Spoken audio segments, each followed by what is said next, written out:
बच्चों ये है हमारा लेक्चर 190 और हम कर रहे थे आपकी एनसीईआरटी में चैप्टर 5 ज्योग्राफी में इंडस्ट्रीज चैप्टर हम डिस्कस कर रहे थे। उसमें हम स्टील पे आए थे और हमने पढ़ा था कि आयरन स्टील प्लांट जो है जमशेदपुर में है।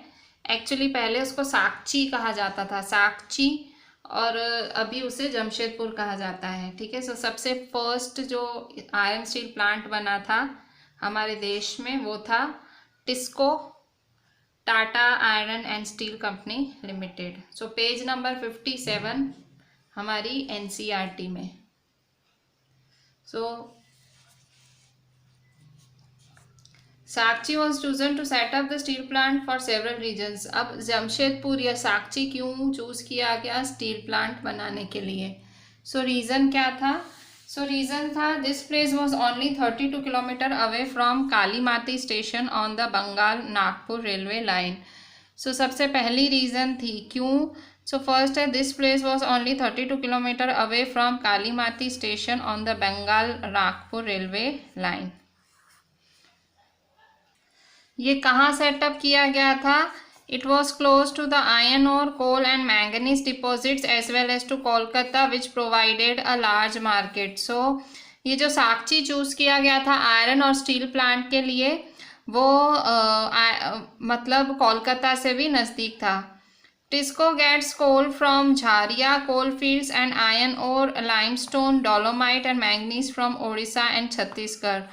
टिस्को जो टाटा आयरन और स्टील प्लांट्स हैं ये जो हैं इनको कोल कहाँ से मिलता है? कोल इन्हें मिलता है झारिया में से, झारिया कोल फील्ड्स में से, और आयरन और लाइमस्टोन डोलोमाइट और मैंगनीज उन्हें ओडिशा और छत्तीसगढ़ में से मिलता है। The Kharkai and Subarnarekha rivers insured. अच्छा, इनके आजू बाजू कौन सी रिवर्स हैं? The Kharkai and Subarnarekha rivers ensure sufficient water supply. So जो खरकई है और सुवर्णरेखा रिवर्स हैं वो पानी आता रहे वो इंश्योर करती हैं। Government initiatives provide adequate capital for its later development.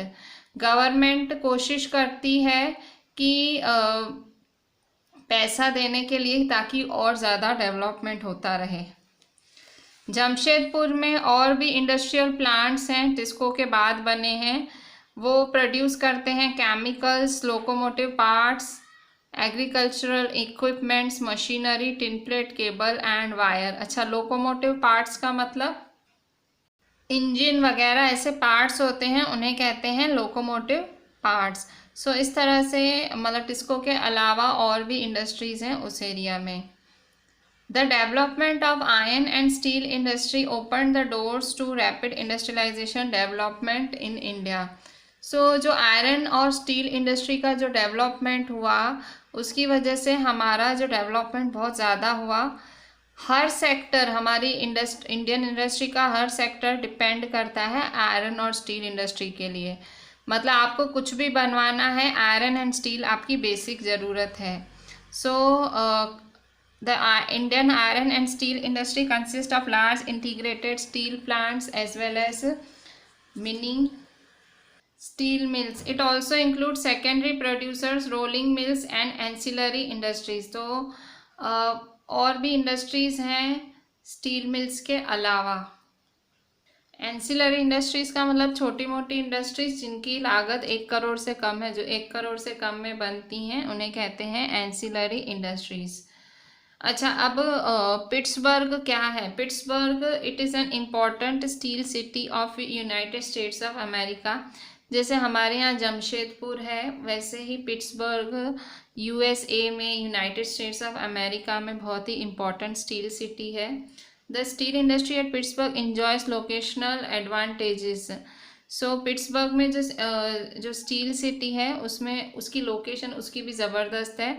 जैसे कि हमारे इंडिया में जमशेदपुर है वहाँ पे उसको लोकेशन ज़बरदस्त मिली है, वैसे ही iron ore comes from iron mines at Minnesota about 1500 kilometres from Pittsburgh. So जो आयरन और है वो मिनेसोटा से आता है और इन माइंस और between this mines and Pittsburgh is one of the world's best routes for shipping और cheaply.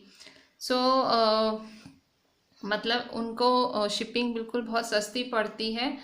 The famous Great Lakes waterway, और उनके पास जो लेक है वो मतलब लेक भी है नज़दीक में, और ट्रेन्स भी अवेलेबल हैं, तो रिवर्स हैं। सो मतलब सब कुछ है वहाँ पे, इसीलिए उसकी लोकेशन ज़बरदस्त है। किसकी? पिट्सबर्ग की। ठीक है। सो पिट्सबर्ग एक इम्पॉर्टेंट स्टील सिटी है अमेरिका की। ठीक है। सो इसके पास भी बहुत सारे एडवांटेजेस हैं। इनके पास जो कोल है वो अवेलेबल होता है आराम से। जो आयरन ओर है वो उनको आयरन माइंस से मिलता है मिनेसोटा की, about 1500 kilometres from Pittsburgh. In mines और Pittsburgh is one of the world's best routes for shipping और चीपली। सो बहुत मतलब आराम से शिप हो सकता है, और मतलब कहाँ से? ग्रेट लेक्स वाटरवे से। फिर ट्रेन्स भी अवेलेबल हैं जो कि ओर को great lakes to Pittsburgh area transfer करती हैं। Ohio, Monongahela and Allegheny rivers provide adequate water supply. So जो ओहियो रिवर है, मोनोगहेला रिवर है और एलिगेनी रिवर्स है, वो पानी देती हैं। तो इस तरह से ये पिट्सबर्ग है वो बहुत अच्छी लोकेशन है स्टील की, जो जैसे हमारे इंडिया में जमशेदपुर है। सो आज बहुत सारे today very few of the large steel mills are in Pittsburgh itself. So बहुत सारे स्टील मिल्स हैं जो पिट्सबर्ग में ही हैं। वो मोनोगहेला में, एलिगेनी रिवर्स में हैं जो पिट्सबर्ग के ऊपर हैं, और Ohio river along the Ohio river below it. Finished steel is transported by both land and water routes. Land से भी स्टील पहुंचाया जाता है मार्केट में, और वाटर रूट से भी पहुंचाया जाता है। पिट्सबर्ग एरिया में भी बहुत सारी फैक्ट्रीज़ हैं स्टील मिल्स के अलावा। वो स्टील को एज रॉ मटेरियल यूज़ करते हैं अलग अलग प्रोडक्ट्स बनाने के लिए, जैसे rail road equipment, heavy machinery और रेल्स। अब हम देखते हैं cotton textile industry. So cotton textile industry, cotton textile industry क्या है? मतलब धागों से क्लोथ बनाना, उसे हम कहते हैं cotton textile industry. Cotton, wool, silk, jute, flax have been used for making cloth. So cloth बनाने के लिए ये सारी चीज़ें यूज़ होती हैं। सो जो टेक्सटाइल इंडस्ट्री है वो डिवाइड कर सकते हैं रॉ मटेरियल्स के बेसिस पे। So fibres are the raw materials of textile industry. So fibres क्या हैं? फाइबर यूज़ होते हैं रॉ मटेरियल के तौर पे। Fibres are the raw materials of textile industry. Fibres can be natural और man made. Fibres are the raw material of textile industry. ठीक है। और फाइबर्स क्या हैं? नेचुरल भी हो सकते हैं या मैन मेड भी हो सकते हैं। ठीक है। सो अगर कोई पूछे टेक्सटाइल इंडस्ट्री के लिए क्या चाहिए, तो रॉ मटेरियल में मतलब कच्चा माल, तो फाइबर। जैसे कि पेपर इंडस्ट्री में कच्चा माल क्या चाहिए? वुड। वैसे ही टेक्सटाइल इंडस्ट्री में कच्चा माल फाइबर। सो फाइबर नेचुरल भी हो सकता है, मैन मेड भी हो सकता है। नेचुरल फाइबर्स किससे मिलते हैं? So natural fibres are obtained from wool, silk, cotton, linen and jute. जबकि man made fibres nylon, polyester, acrylic, rayon होते हैं। ठीक है। सो जो कॉटन टेक्सटाइल इंडस्ट्री है वो सबसे ओल्डेस्ट इंडस्ट्री है वर्ल्ड की। Till the industrial revolution in the 18th century, cotton cloth was made using hand spinning techniques and looms. In 18th century, power looms facilitated the development of a cotton textile industry, first in Britain and later in other parts of the world. 18वीं सदी में जो power looms थे, so power looms की वजह से cotton textile industry जो हुई थी वो और डेवलप हुई थी। पावर लूम्स का मतलब ऐसी डिवाइस होती है जिससे थ्रेड से क्लोथ बनता है। मतलब पावर लूम एक ऐसी मशीन है या डिवाइस होती है जिससे धागे से कपड़ा बनता है। ठीक है। सो पावर लूम्स आई थी तो और ज़्यादा कॉटन टेक्सटाइल इंडस्ट्री को और ज़्यादा बढ़ावा मिला, पहले ब्रिटेन में और फिर बाकी पार्ट्स, दुनिया के बाकी पार्ट्स में। आज India, China, Japan, USA important producer हैं कॉटन टेक्सटाइल के। India has a glorious tradition of producing excellent quality cotton textile. India का नाम रहा है कॉटन टेक्सटाइल में। ब्रिटिश रूल से पहले इंडिया का जो हाथ से बना हुआ जो कॉटन था, क्लोथ था, उसका बहुत बड़ा मार्केट था। The muslins of Dhaka, chintzes of Masulipatnam, chintz of Masulipatam, calicos of Calicut, and gold wrought cotton of Burhanpur, Surat and Vadodara were known worldwide for their quality and design. सो जो India का जो हाथ से कारीगरी थी, हाथ से की हुई कारीगरी फेमस थी। The muslins of Dhaka, chintz of Masulipatnam, calicoes of Calicut, gold wrought cotton of Burhanpur. So ये सारे कपड़े के टाइप्स जो इंडिया के फेमस थे थ्रू आउट द वर्ल्ड में, उनकी क्वालिटी के लिए और उनके डिज़ाइन के लिए, ये सब भारत में प्रोड्यूस होने वाले टाइप्स थे कपड़ों के जो कि फेमस थे through out the world. But the production of hand woven cotton textile was expensive, पर इसका प्रोडक्शन बहुत ज़्यादा एक्सपेंसिव था। हाथ से करो बहुत ज़्यादा एक्सपेंसिव था और टाइम भी बहुत जाता था ये सब बनाने में।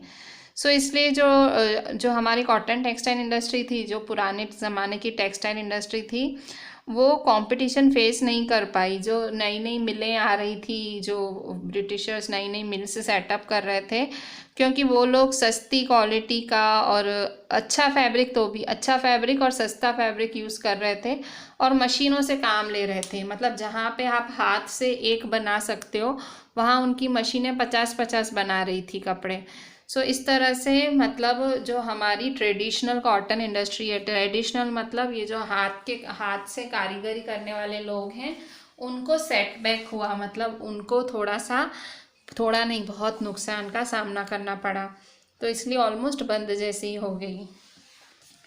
जो हमारी इंडिया में सबसे पहली मशीनाइज्ड टेक्सटाइल मिल है, the first successful mechanised textile mill was established in Mumbai in 1854। 1854 में हमारी सबसे पहली मशीन्स को यूज़ करती हुई टेक्सटाइल मिल बनी। The warm, moist climate, a port for importing machinery, availability of raw material, and skilled labor resulted in rapid expansion of the industry in the region. So, जो गर्म वातावरण था और the port for importing machinery, availability of raw material, and skilled labor resulted in rapid expansion of industry in the region. जो वातावरण था, सो वो industry का एक्सपांशन हुआ उसकी वजह से, मुंबई के वातावरण की वजह से। कैसा वातावरण था? The warm moist climate, a port for importing machinery, मतलब एक पोर्ट भी था वहाँ पे। अवेलेबिलिटी ऑफ रॉ मटेरियल भी अवेलेबल था, एंड स्किल्ड लेबर, जो लेबर थे वो भी बहुत एकदम स्किल्ड थे, सो उसकी वजह से रैपिड एक्सपांशन हुआ। Initially this industry flourished in the states of Maharashtra and Gujarat because of favourable humid climate. शुरू में जो ये इंडस्ट्री थी वो महाराष्ट्र और गुजरात में बहुत फली फूली, मतलब ये जो टेक्सटाइल इंडस्ट्री थी। क्यों? क्योंकि वहाँ पे क्लाइमेट बहुत ही फेवरेबल था इस इंडस्ट्री के लिए, ह्यूमिड क्लाइमेट था। पर आजकल जो ह्यूमिडिटी है वो आर्टिफिशियली क्रिएट की जाती है, और जो कच्चा कॉटन है वो प्योर है, और वो not weight losing raw material. तो जो कॉटन है, कॉटन जो होता है वो प्योर होता है और वो वेट नहीं लूज करता। सो ये जो इंडस्ट्री है वो बिल्कुल फैल गई है। ह्यूमिडिटी का मतलब क्या होता है? वातावरण में भेज होना, एक गीलापन होना, ठीक है। सो अभी तो जो ये वातावरण में ह्यूमिडिटी आर्टिफिशियली भी क्रिएट हो सकती है। जो रॉ कॉटन है वो प्योर होता है और वेट भी लूज़ नहीं करता है। सो इसलिए ये इंडस्ट्री है सारी इंडिया में फैल गई है। Coimbatore, Kanpur, Chennai, Ahmedabad, Mumbai, Kolkata, Ludhiana, Puducherry, Panipat are some of other important centres. So Mumbai और गुजरात में फैली है, इसके अलावा और मुंबई गुजरात में तो है ही, पर अगर ओवरऑल हम सेंटर्स की बात करें कहाँ कहाँ टेक्सटाइल इंडस्ट्री अच्छे से डेवलप्ड है इंडिया में, सो कोयम्बटूर, कानपुर, चेन्नई, अहमदाबाद, मुंबई, कोलकाता, लुधियाना, पुडुचेरी और पानीपत में। ठीक है। अच्छा, अहमदाबाद में, so Ahmedabad it is located in Gujarat on the banks of Sabarmati river. Ahmedabad की लोकेशन कहाँ है? सो साबरमती नदी के किनारे है। फर्स्ट मिल वो स्टैब्लिश इन 1859। सो अहमदाबाद की जो पहली मिल थी वो 1859 में डेवलप हुई थी, और फिर धीरे धीरे ये सेकेंड लार्जेस्ट टेक्सटाइल सिटी बन गई इंडिया की। Ahmedabad second largest textile city बन गई मुंबई के बाद। अहमदाबाद को मैनचेस्टर ऑफ इंडिया भी कहा जाता है। ठीक है। So favourable locational factors were responsible for the develop. Ahmedabad में टेक्सटाइल इंडस्ट्री इतनी फली फूली क्यों? क्योंकि Ahmedabad is situated very close to cotton growing area. Ahmedabad कहाँ लोकेटेड है? कॉटन ग्रोइंग एरिया, जहाँ कॉटन बहुत उगता है उस एरिया के नज़दीक है। This ensures easy availability of raw material. The climate is ideal for spinning and weaving. Climate भी बहुत अच्छा है। The flat terrain and easy availability of land is suitable for the establishment of mills. और वहाँ का जो terrain है, मतलब बहुत ज़्यादा पहाड़ वगैरह नहीं है, एकदम फ्लैट है टेरेन, और आराम से लैंड मिल जाता है अगर इंडस्ट्री सेटअप करनी है तो। गुजरात और महाराष्ट्र में संख्या इतनी ज़्यादा है कि वहाँ पे आपको कारीगर मिल ही जाते हैं। गुजरात और महाराष्ट्र में डेवलप्ड रोड्स हैं, नेटवर्क भी अच्छा है रेलवे का, सो आराम से इजी ट्रांसपोर्टेशन ऑफ टेक्सटाइल्स भी होता है। Mumbai port nearby facilitates import of machinery and export of cotton textiles. So जो मुंबई पोर्ट है अहमदाबाद के नज़दीक ही है, सो वहाँ आराम से वहाँ से मशीनें आती हैं और जो कॉटन टेक्सटाइल बनते हैं वो जाते हैं। पर अभी कुछ टाइम से अहमदाबाद की जो टेक्सटाइल मिलें हैं उनको प्रॉब्लम झेलनी पड़ रही हैं। कुछ टेक्सटाइल मिलें तो बंद हो गई हैं क्योंकि कंट्री में और बाकी जगहों पे भी टेक्सटाइल सेंटर्स खुल गए हैं, और अहमदाबाद में अभी जो मालिक हैं टेक्सटाइल मिल्स के वो मशीनों को अपग्रेड भी नहीं कर रहे हैं, टेक्नोलॉजी भी नई नहीं अपना रहे हैं, तो अभी थोड़ी अहमदाबाद की टेक्सटाइल मिल्स को धक्का लगा है। ठीक है। बट अगर ये प्राइड लेने की बात है, being from Gujarat, the first mill was established in 1859। ठीक है। पहली मिल 1859 में अहमदाबाद में ही इस्टेब्लिश हुई थी। ठीक है। फर्स्ट मिल वॉज, मतलब पहली मिल 1859 में इस्टेब्लिश हुई थी अहमदाबाद में। ठीक है। और मतलब 1854 में मुंबई में हुई थी और 1859 में अहमदाबाद में, मतलब ज़्यादा टाइम नहीं, कुछ ही समय में हुई थी।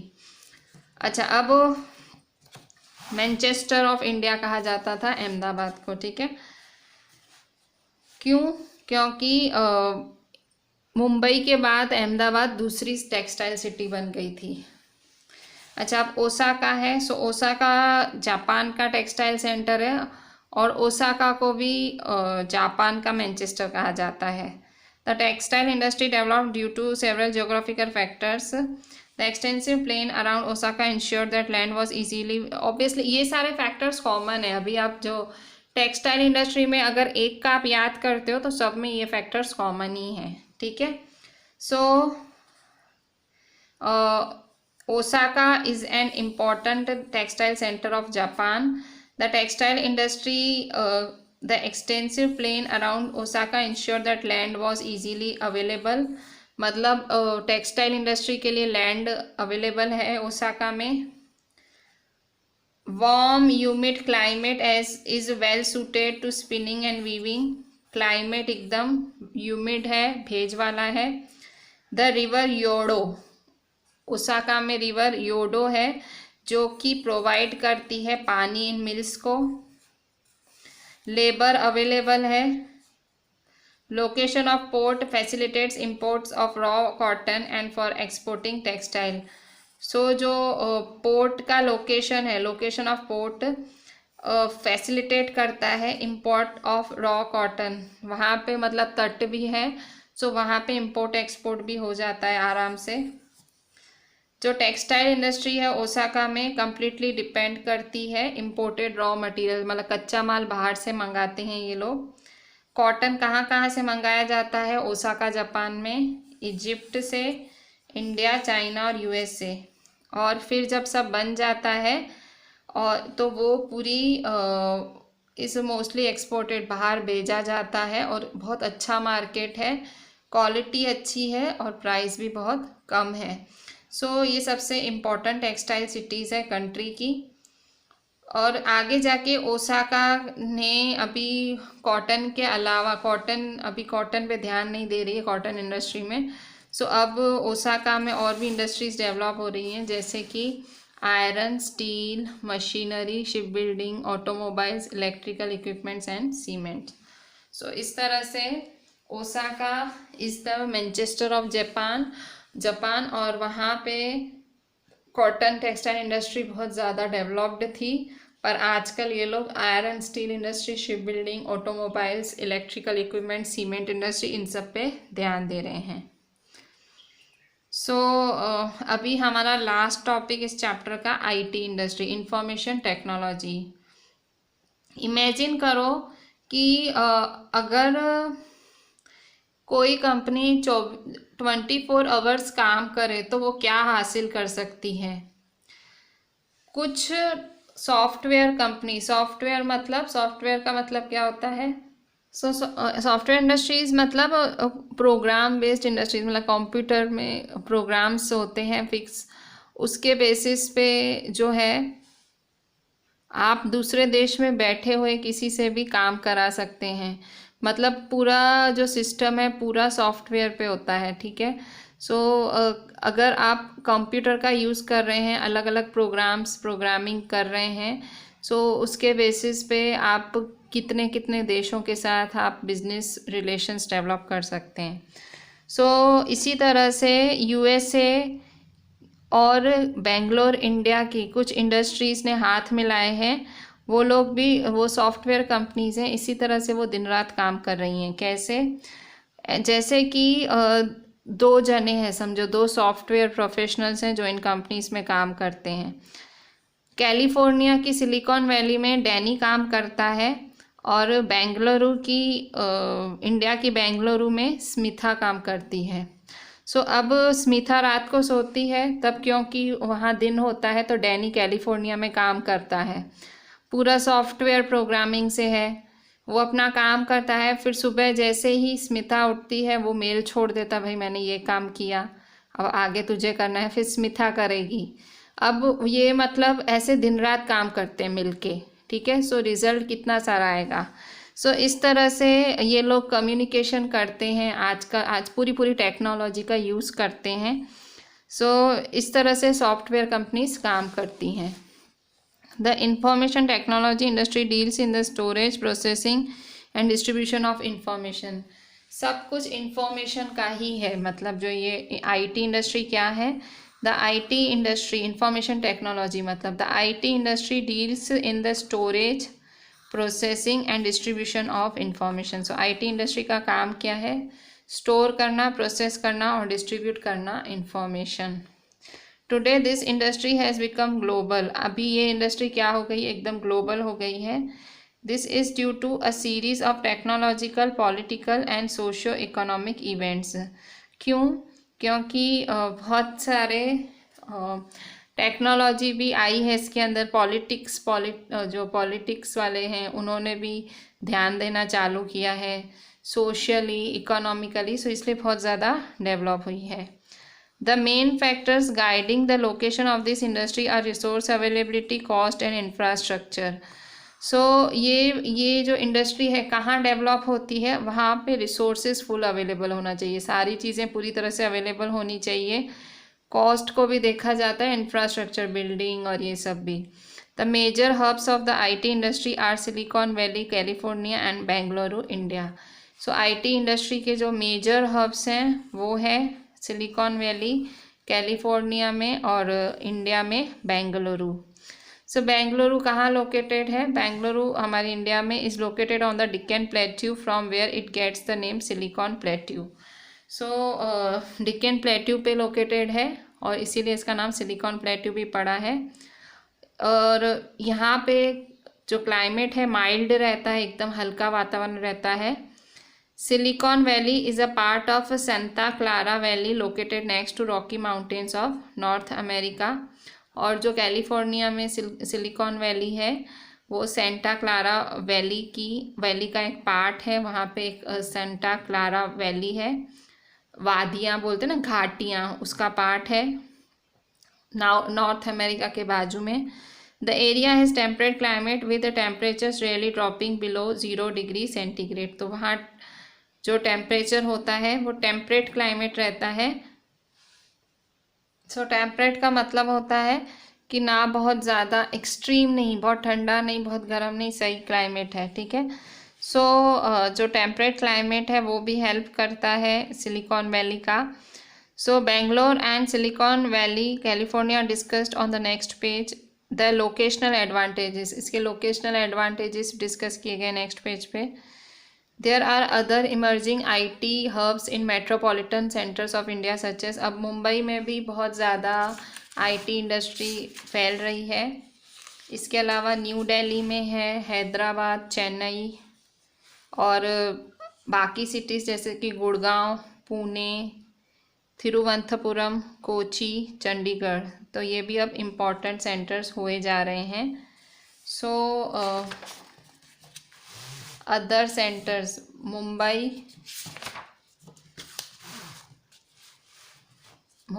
New Delhi, Hyderabad, Chennai. Other cities such as Gurgaon, Pune, Thiruvananthapuram, Kochi, Chandigarh are also important centers of IT। पर तो भी जो बेंगलुरु है उसके हमेशा से यूनिक एडवांटेज रहे हैं, क्योंकि यहाँ पे सबसे जो मैनेजमेंट का टैलेंट है मिडिल और टॉप लेवल वो हमेशा हाई रहा है। मतलब जो टीम रहती है वो बहुत ज़्यादा स्ट्रॉन्ग रहती है। सो यहाँ पे आपको दोनों की लोकेशन डिस्कस की गई है। सो यहाँ ऊपर आपको पहले बेंगलुरु की। So Bengaluru has the largest number of educational institutions and IT colleges in India. Bangalore में सबसे ज़्यादा एजुकेशनल इंस्टीट्यूशंस हैं और IT कॉलेजेस हैं। बड़े बड़े IT कॉलेजेस बेंगलोर में हैं। इस सिटी को डस्ट फ्री कहा गया है। यहाँ पे भाड़े कम हैं और यहाँ पे रहने का खर्चा भी कम है। City was considered dust free, rent कम है और कॉस्ट ऑफ लिविंग भी कम है। The state government of Karnataka was the first to announce an IT policy in 1992। Karnataka की सरकार ने पहली बारी IT पॉलिसी को अनाउंस किया था 1992 में। The city has the largest and widest availability of skilled managers with work experience. यहाँ पे आपको सबसे ज़्यादा मैनेजर्स मिलेंगे और वो भी अच्छे काबिल मैनेजर्स मिलेंगे। सो इसीलिए बेंगलोर हब कहा जाता है IT इंडस्ट्री का। बेंगलुरु हब कहा जाता है। अच्छा, अब सिलिकॉन वैली क्या है? सिलिकॉन वैली को क्यों हब कहा जाता है कैलिफोर्निया में? Close to some of the most advanced scientific and technological centres in the world. ये जो सिलिकॉन वैली है वो बहुत ही एडवांस साइंटिफिक और टेक्नोलॉजिकल सेंटर्स के बाजू में ही लोकेटेड है। क्लाइमेट बहुत ज़्यादा प्लीजेंट है और एनवायरनमेंट क्लीन है और बहुत ज़्यादा स्पेस अवेलेबल है डेवलपमेंट के लिए, फ्यूचर एक्सपांशन के लिए। और कहाँ लोकेटेड है? बड़े बड़े रोड्स और एयरपोर्ट्स के नज़दीक और मार्केट के भी नज़दीक है और वहाँ पे भी बहुत ही ज़्यादा मेहनती और अच्छे लोग काम करते हैं, ठीक है। सो ये बेंगलुरु की लोकेशनल एडवांटेजेस हैं। Locational advantages silicon plateau Bengaluru, और ये है locational advantages of California silicon Valley. California को सिलिकॉन वैली कहा जाता है और बेंगलुरु को सिलिकॉन प्लेट्यू कहा जाता है, ठीक है। सो ये बहुत इंपॉर्टेंट है, ये आपको लिखना है, ठीक है। So with this I am ending today's lecture. Just write each and everything very properly. सब कुछ अच्छे से लिखेंगे, एक एक चीज़, and WhatsApp me the entire thing. Just read the whole chapter. Thank you.